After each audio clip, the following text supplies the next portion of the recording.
어떤 사람들은 나면서부터 부자이고 또 일부는 살아가면서 부자가 된다.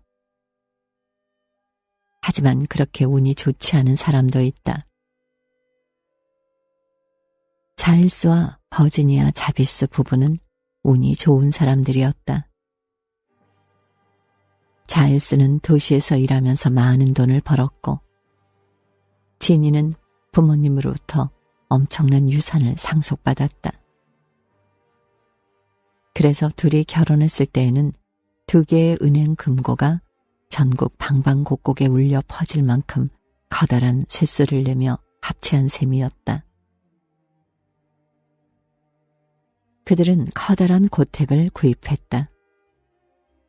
연어문 개에 침실이 딸려 있고 정문 양옆으로 커다란 대리석 기둥이 서 있는 저택이었다. 수백 에이커에 달하는 숲이 있고 자갈 깔린 산책로도 있었다. 그들은 수세기 전에 대지주와 그 아내가 저택을 운영하던 방식으로 저택을 꾸려나가기를 원했다. 그리하여 사슴공원을 만들고 무희를 고용했으며 공작새들이 날개를 펴고 걷는 잔디밭에 크로케를 즐길 수 있는 장소를 만들었다. 뿐만 아니라 수십 명의 하인과 하녀를 고용하여 식사 준비와 청소를 하게 했으며 자기들이 지닌 엄청난 부에 걸맞는 예우를 갖추어 깍듯하게 모실 것을 요구했다. 어느 토요일 아침 지니는 한 번도 가본 적이 없는 숲으로 말을 타고 향하다가 우연히 자그맣고 축축한 동굴 하나를 발견했다. 말에서 내린 지니는 동굴 입구 쪽으로 다가가 어둠 속을 살펴보기 시작했다. 누구 있어요? 지니가 말했다. 잠시 후 지니는 다시 말을 타고 집으로 돌아왔지만 좀처럼 흥분을 억누를 수가 없었다. 그녀는 문 앞에 말을 버리다시피 남겨두고 진흙이 잔뜩 묻은 부츠를 털지도 않은 채 곧바로 2층으로 올라갔다. 자일스! 지니가 외쳤다. 여보, 어디 있어요? 천장까지 올라간 그녀의 목소리가 메아리를 치며 복도로 내려왔다. 남편은 지니가 끔찍한 사고를 친 게 틀림없다고 생각하며 계단 난간에 몸을 기댄 채 내려다보았다. 가령 사냥을 나갔다가 성가신 비둘기를 잡으려고 쏜 총에 그만 동네 주민을 실수로 맞힌 건 아닌가 싶었다. 하지만 자일스가 마주친 지니의 얼굴은 기쁨으로 들떠 있었다. 동굴을 발견했어요. 지니가 말했다. 자일스로서는 전혀 예상치 못했던 종류의 이야기였기 때문에 잠시 멍하니 서서 적당한 말을 찾을 수밖에 없었다. 잘했소. 마침내 그가 할 말을 찾아냈다. 동굴에 은둔자 한 명을 데려다 놓아야겠어요. 지니가 말했다.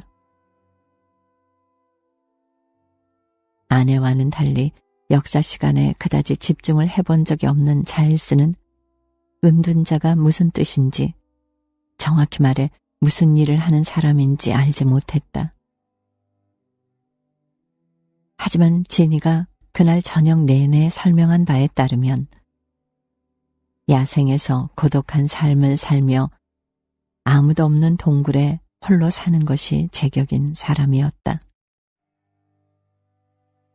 자일스는 운둔자를 들여놓자는 말에 그게 무슨 뜬구름 잡는 얘기인가 싶었다. 하지만 며칠 지나지 않아 아주 진기한 경험이 될 것 같다는 생각이 들었다. 주말쯤에는 은둔자가 없어서는 안 되는 존재라고 생각하게 되었고 아무도 그 사실을 알려주지 않았다는 것에 아주 화가 날 지경에 이르렀다. 그 다음 주에 자일스와 지니 부부는 지역신문에 구인 광고를 하나 냈다. 은둔자 구함, 숙식 제공, 대영지의 위치, 조용한 성격인 분에게 어울림. 광고 밑에는 자일스와 지니 부부의 이름과 주소를 적어서 뜻있는 은둔자라면 누구나 지원할 수 있게 했다. 부부는 희망에 들떴다. 그들은 은둔자가 쉽게 구해지리라고 믿었다. 하루 종일 가만히 앉아 생각만 하는데 숙식까지 무료로 해결되는 일이 어디 그리 흔한가. 때문에 일주일이 다 가도록 한 통의 지원서도 받지 못한 부부는 놀랍기도 하고 실망스럽기도 했다. 이게 웬일인가 하고 그들은 생각했다. 어떻게 그렇게들 배은망덕할 수 있단 말인가. 다른 사람들도 아닌 자비스 부부가 동굴을 말끔하게 가꾸어 제공해 주겠다는데 평민이 감히 콧방귀를 뀌다니 말이다. 지나는 사람들의 구미를 자극하기 위해 동굴을 휴가용 방갈로처럼 꾸미거나 몇몇 인공 장식물을 세워두는 방안을 막연하게 생각했다. 아니면 차라리 그 빌어먹을 동굴을 그냥 메워버리는 것도 나쁘지 않겠다고 생각했다.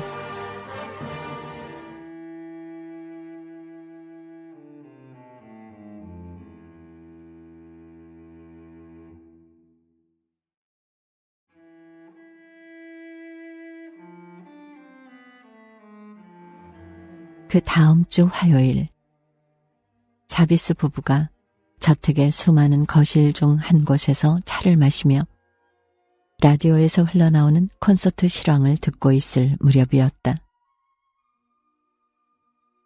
하녀가 들어오더니 좀 거친 인상의 사내가 뒷문으로 들어와서 구인 광고가 아직도 유효한지 물었다고 알려왔다.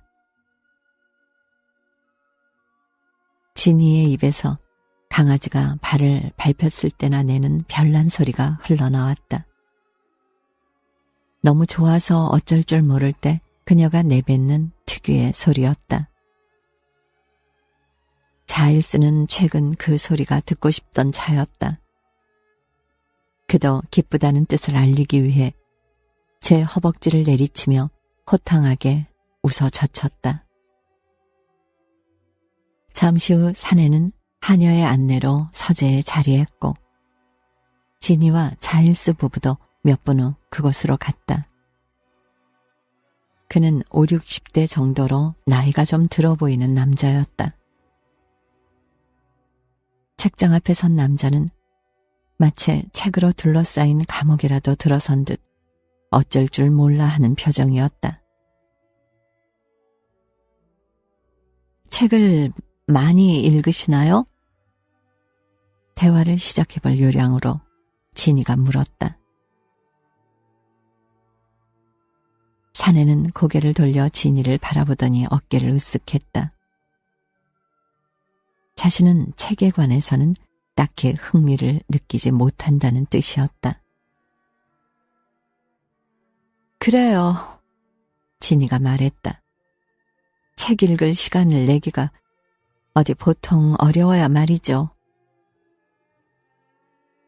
지니는 말을 건네면서 예비 은둔자를 재빠르게 훑어보았다. 차림새가 꽤나 지저분한 기인의 모습이었다. 행색은 은둔자로 보기에 안성맞춤이어서 나쁘게 받아들일 게 없었다.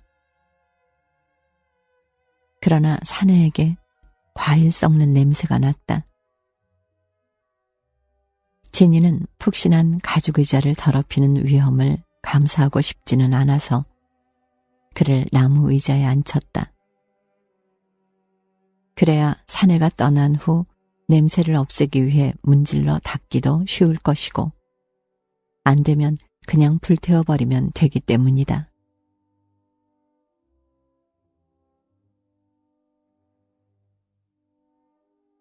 지니와 자일스는 거대한 소파에 몸을 부리고 앉아 놀랍다는 표정으로 주변을 두리번거리는 손님을 잠시 동안 그저 바라보고 있었다. 신앙심이 깊으신가요? 지니가 마침내 입을 열었다. 사내는 질문을 잠시 생각하더니 어깨를 으쓱하며 말했다. 그다지요. 지니는 손님이 한담에는 딱히 능통하지 않다는 것을 간파했다.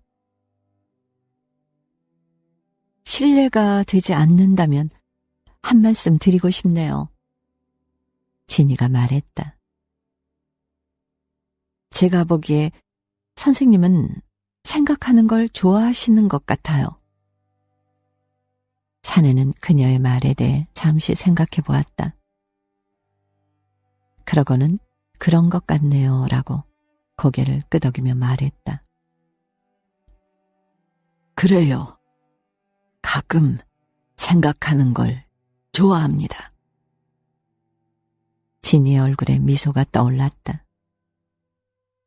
마침내 사내에게 은둔자로서 갖추어야 할 기본기가 있음을 알아냈다는 미소였다. 지니는 이 일을 은둔자라는 직업에 대해 좀 더 광범위하게 접근해 볼 수 있는 계기로 받아들였다. 그녀는 자기 집에 동굴이 하나 있는데 거기 머물 사람, 즉 긴 머리를 늘어뜨리고 고독을 즐길 줄 아는 사람을 구하는 중이라고 설명했다.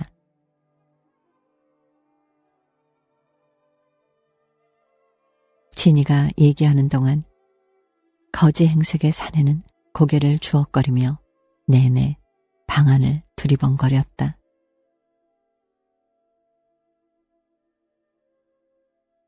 그러니까 면도를 해서도 안 되고 머리카락을 자르는 것도 안 되며 손톱을 깎는 것도 안 됩니다. 동의하시겠어요? 지니가 힘주어 말했다. 우리는 당신이 원시인으로 보였으면 좋겠어요. 사내가 다시 고개를 끄덕였다. 그리고 반드시 동굴 안에 있어야 해요. 그 주변을 떠나서는 안 됩니다. 동굴 안에서 산다는 의미를 사내가 제대로 이해하지 못했을 거라는 생각에 옆에 있던 자일스가 덧붙였다.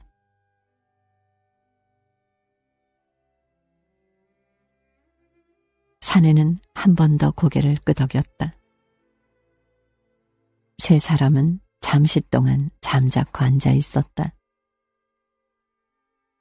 다음 순간 사내가 할 말을 찾았다는 듯 갑자기 말문을 열었다. 구인 광고에 무슨 음식 얘기가 있었던 것 같은데. 사내가 말했다. 그래요. 지니가 대답했다. 우리 집에서 일하는 사람이 매일 아침 먹을 걸 갖다 줄 거예요. 빵하고 치즈, 뭐 그런 음식으로요. 빵과 치즈에게 늙은 사내는 정신이 번쩍 들었다. 그리고 몇 초 지나지 않아 사내는 의자에서 벌떡 일어서더니 차려 자세를 취하는 병사처럼 몸을 쭉 폈다. 그렇다면야, 사내가 말했다. 좋습니다. 지니가 말했다. 그녀와 자일스가 소파에서 일어났다. 언제부터 시작할 수 있으세요? 사내는 재킷 소매를 걷어 손목을 바라보았다.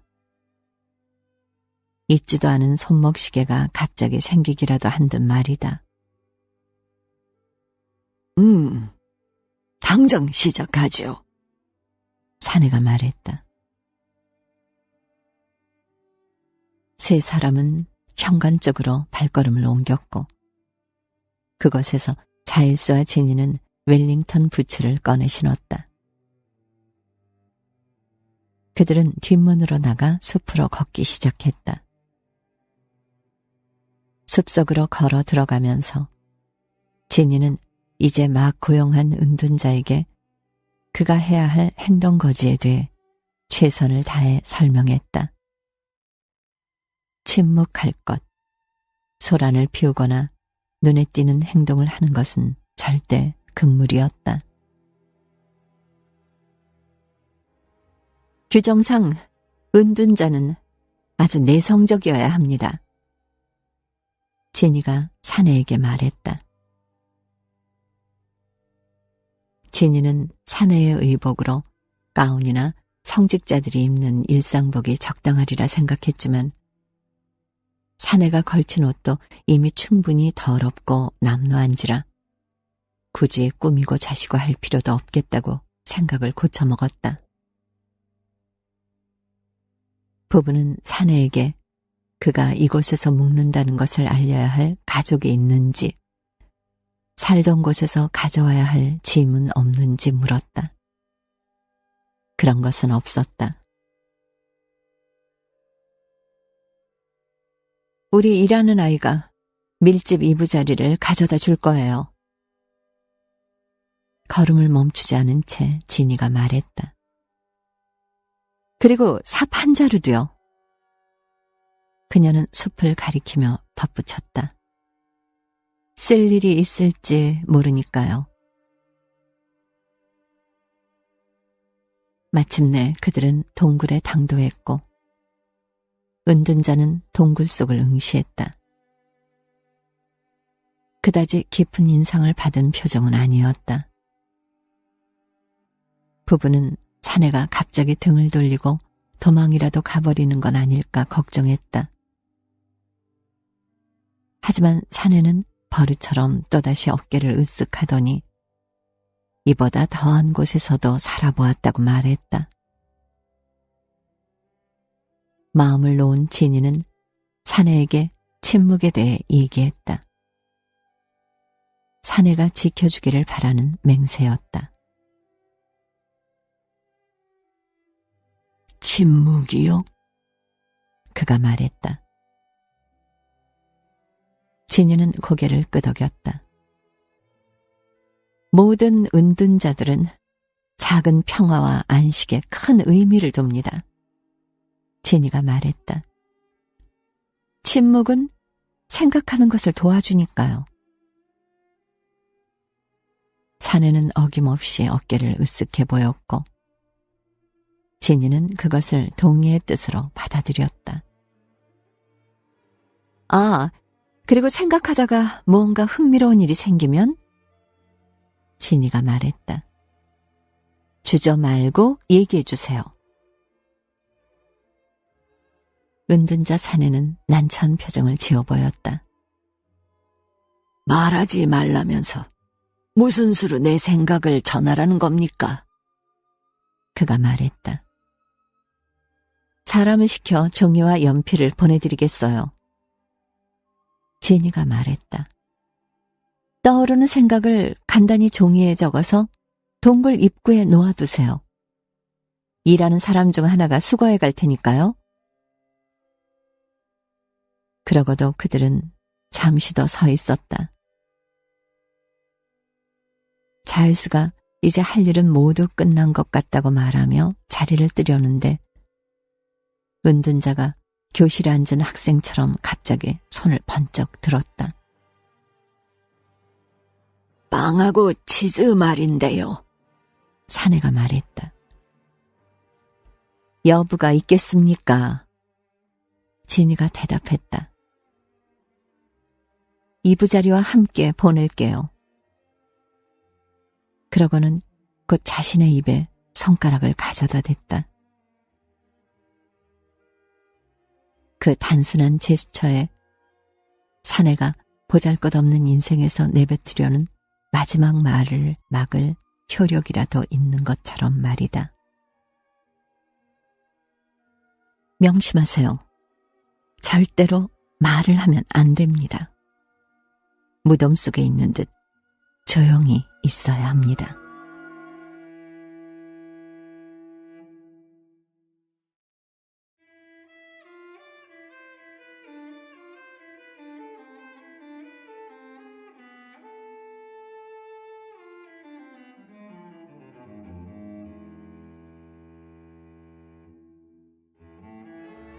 자비스 부부는 처음 2달 동안 은둔자에게 몹시 열중하면서 동굴을 방문할 구실을 만들어내느라 바빴다.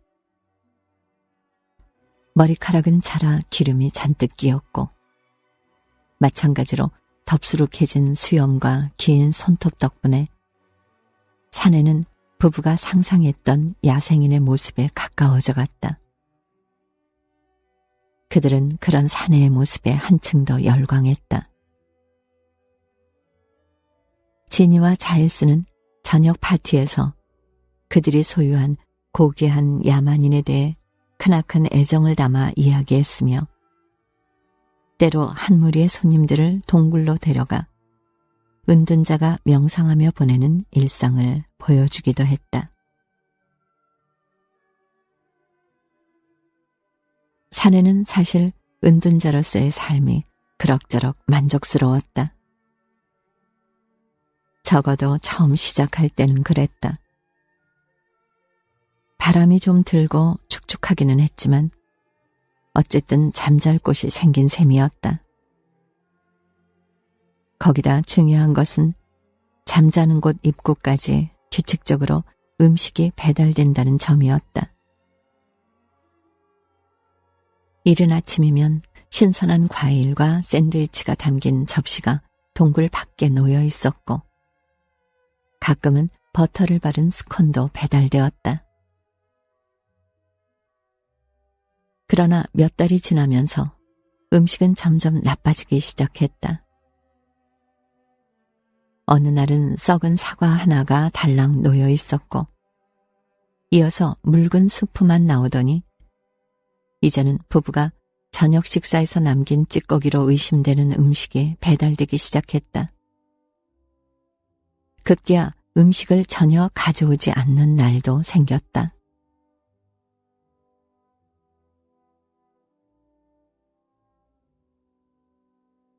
그러나 결정타가 된 것은 침묵이었다. 이 은둔자는 잡담 상대로는 적당치 않은 사람이었다. 아닌 게 아니라 자신도 이렇게 은둔자로 고용되어 경험하게 된 고독을 즐기는 날도 없지는 않았다. 그러나 침묵의 맹세는 곧 무거운 짐이 되었다. 그것은 무거운 쇠사슬처럼 사내를 죄어왔다. 동굴 밖의 음산한 날씨를 바라보거나 동굴 벽이 내뿜는 냉기를 피해 담요 아래 쭈그리고 지낸 지 몇 달이 흐르자 사내는 자신의 생각이 서서히 바뀌고 있음을 느꼈다. 그리고 이제 그 생각이 기묘한 전환점을 따라 실타래가 풀리듯 서서히 풀려나고 있음을 느꼈다. 한편 자일스와 지니에게는 마음을 빼앗길 새로운 일이 생겼다. 자일스가 금방이라도 잠이 들 듯한 표정으로 난로가에 앉아 있었고 지니도 그 옆에 꼭 붙어 앉아 있었다. 기쁜 소식이 있어요. 지니가 말했다. 무슨 일이요? 자일스가 말했다. 여름이 되면 그녀가 말했다. 자비스 2세가 이 세상에 와서 온 집안을 헤집고 다닐 테니 놀라지 말아요. 그렇게 말하면서 지니는 남편이 그렇게나 좋아하는데도 듣기 어려웠던 작은 탄성을 다시 한번 내질렀다. 이제 왕자를 넘겨줄 후계자가 생기는 거예요. 그녀가 말했다.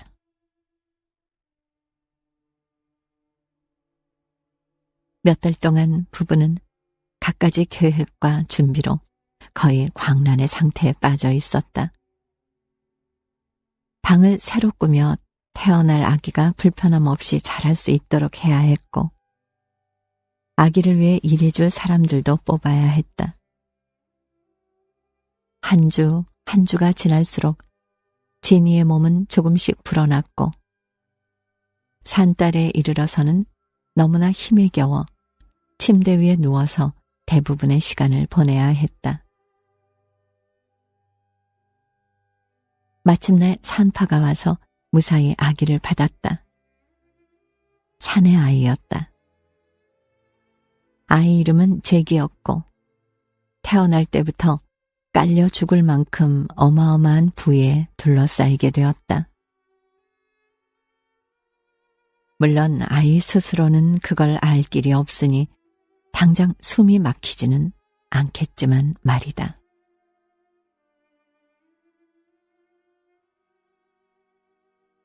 그쯤 되자 그나마 조금 남아있는 숲속 야생 노인에 관한 관심은 온데간데 없이 사라져버렸다. 부부의 신경은 오로지 아들에게만 향해 있었다. 잭은 유모나 엄마, 아빠 얼굴이 보일 때를 빼놓고는 천장을 쳐다보며 대부분의 시간을 보냈다. 잭은 먹고 잤다. 그리고 때마다 유모가 기저귀를 갈아주거나 목욕을 시켜주었다. 그리고 늦은 밤, 잭은 엄마가 보이지 않으면 창밖의 어둠을 뚫고 저 깊은 숲속까지 울려 퍼질 만큼 큰 소리로 울어댔다.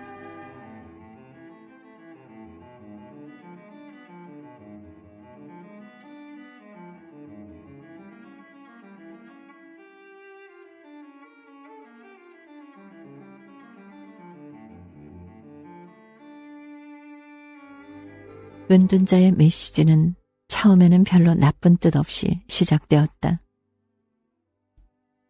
그는 집으로 돌아가는 하녀를 통해 자신의 메시지를 써서 보냈다.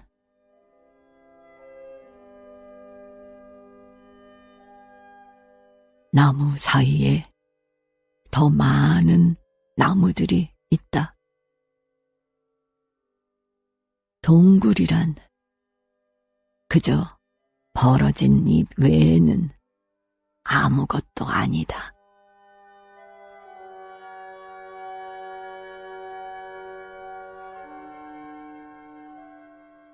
하지만 몇 달이 지나면서 은둔자의 메시지는 점점 성가신 내용을 담게 되었다. 가령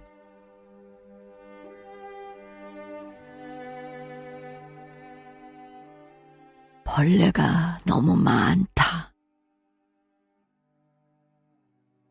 머릿속에서 개가 울부짖.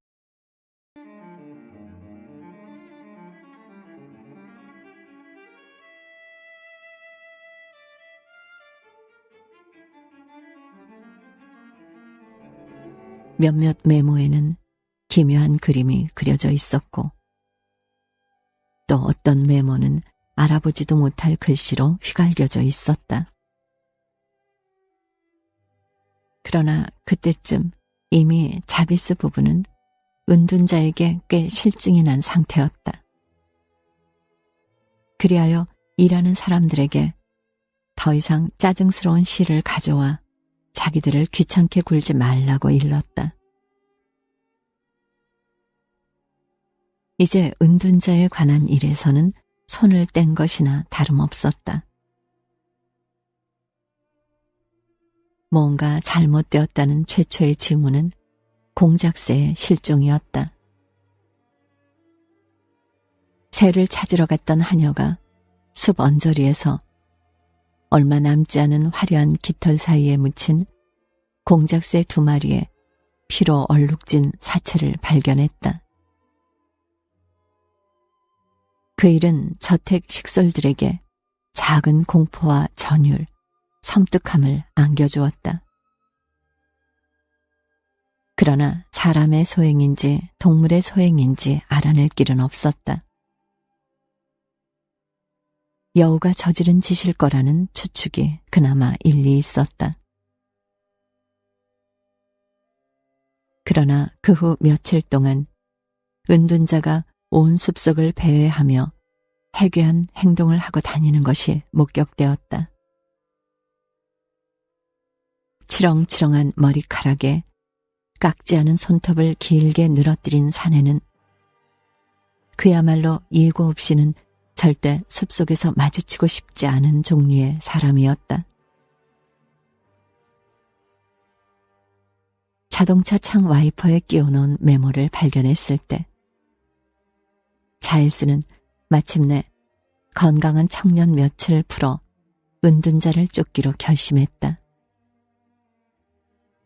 그는 그동안 참을 만큼 참았다고 생각했다. 메모는 다음과 같이 간결하게 쓰여 있었다. 피로 물든 이빨과 발톱.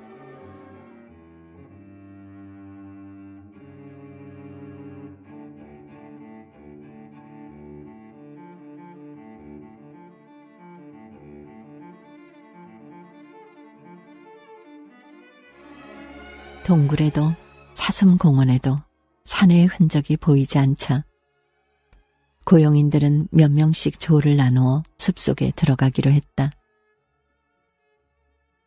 한두 시간 후 그들 중 하나가 늙은 야만인의 흔적을 찾았다고 보고했다.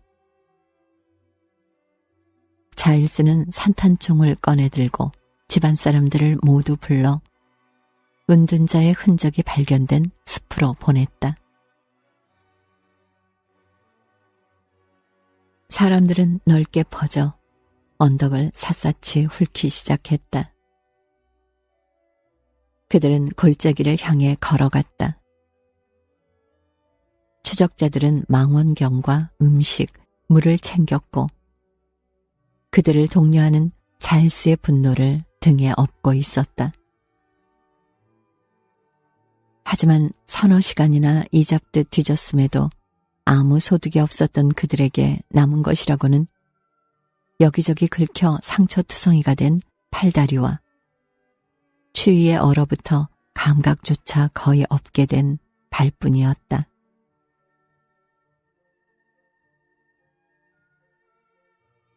산등성이까지 이르러 자일스가 막 작전 중지를 외치려던 참에 청년 중 하나가 손을 들어 주위를 환기시키더니 서쪽을 가리켰다. 모두가 그 자리에 멈추고 나무가 늘어선 지평선을 눈으로 꼼꼼히 뒤졌다. 아무것도 없었다. 그곳에는 추위가 몰아치는 회색 하늘 아래서 그림자를 내려뜨린 헐벗은 나무들밖에 없었다.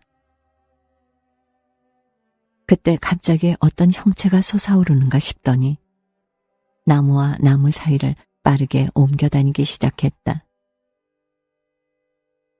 사람들은 두려움에 숨을 죽였고 자일스는 산탄총을 들어 어깨에 맸다. 그는 장전된 총을 들고 한쪽 눈을 감고서 때를 기다렸다. 나무 사이에 있던 형체가 다시 시야로 들어오는 순간 자일스는 주저없이 방아쇠를 당겼다. 숲속에 있던 새들이 미친 듯이 놀라 하늘로 일제히 솟구쳐 올랐다. 총소리는 수킬로미터 밖까지 퍼져나갔다. 일동은 한순간 미동도 하지 않은 채 숨을 죽이고 멈춰 서 있었다. 맞았나? 자일스가 물었다.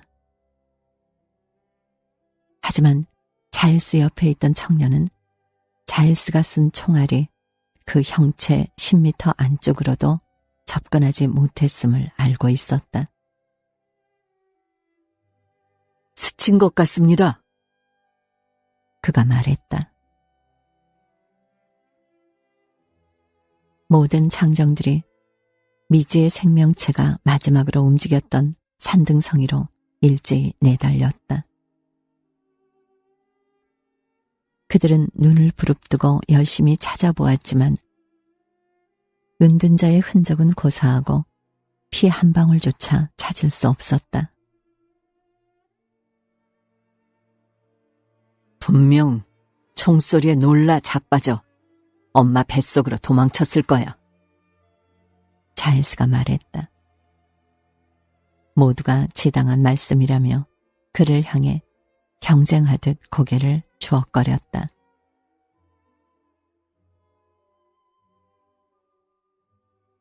자일스가 사내를 본 건 그게 마지막이었다. 하지만 그 후로 그는 자신이 다시 총을 들고 숲으로 들어가 일을 처리하는 상상에 내내 시달리게 되었다. 추격전이 있은 지 이틀 후 제게 유모가 우유병을 데우러 방을 비운 사이에 창문이 삐걱대며 열렸다. 등을 대고 누워 천정을 바라보고 있던 아기 제게의 눈앞에 낯선 얼굴이 다가왔다. 덥수룩한 수염과 아무렇게나 치렁치렁 자란 머리카락이 그의 얼굴 위에서 흔들렸다. 그는 뜨겁게 이글거리는 사나운 눈이 자신을 위아래로 훑어보는 것을 느꼈다. 마침내 잭은 길고 날카로운 손톱이 다가와 자신의 등을 잡고 들어올리는 것을 보았다.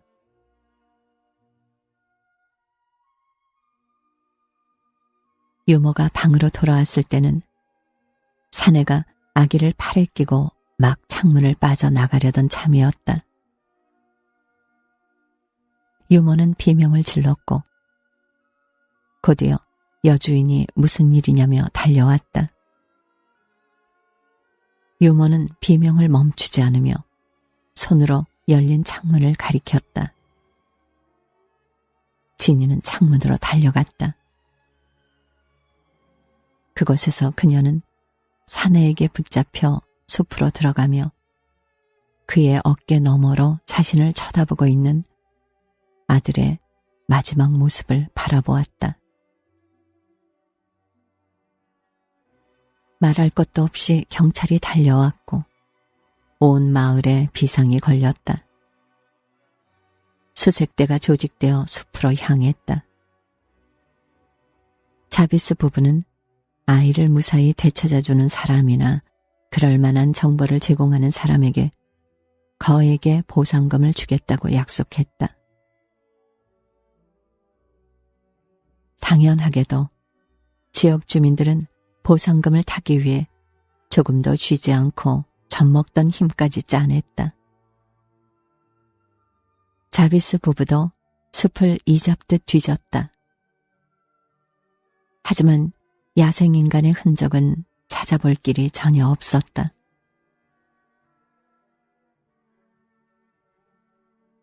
한 해, 두 해가 지날수록 부부는 점차 그들이 끔찍히 여기던 아들의 모습을 다시는 볼 수 없을지 모른다는 생각에 더 빠져들었다.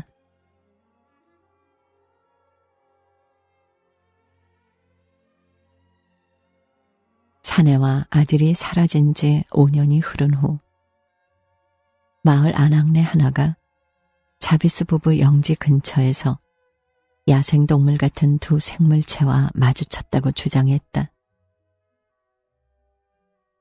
진이는 소식을 듣자마자 당장 그 안악내를 불러들였다. 안악내는 잔뜩 주눅이 든 채로 서재에 서서 부부를 기다렸다. 마치 지난날 그들이 은둔자를 만났을 때와 같았다. 똑같은 방에서 비슷한 상황이 연출되었다. 그러나 진이는 이번에는 안학래에게 자신과 함께 소파에 나란히 앉기를 권했다. 또한 그녀의 손을 지그시 잡고서 얼마가 걸려도 좋으니 그녀가 봤다는 그 야생 생물체에 대해 소상히 말해달라고 부탁했다. 안학래는 자신이 그들을 본 것은 아주 잠깐 동안이었으며 자기와 눈이 마주치는 순간 그들은 덤불숲으로 날쌔게 달아났다고 말했다. 제가 말씀드릴 수 있는 것은 여자가 말했다. 한 명은 다 자라다 못해 늙어빠진 사내였고 또 하나는 어린아이였다는 거예요. 진이는 계속 말해보라고 간청했다. 둘 다 들짐승 같았어요. 머리는 어깨 밑으로 덥수룩하게 내려와 있었고 손톱은 길고 날카로웠죠. 여자가 진이에게 말했다. 진이는 절박한 심정으로 여자의 손을 꼭 잡고 더 해줄 얘기가 없는지 부탁했다. 말은 하던가요? 진이가 물었다. 웬걸요? 안하기 말했다. 둘 다 무덤 속에 있는 것처럼 조용하던거려.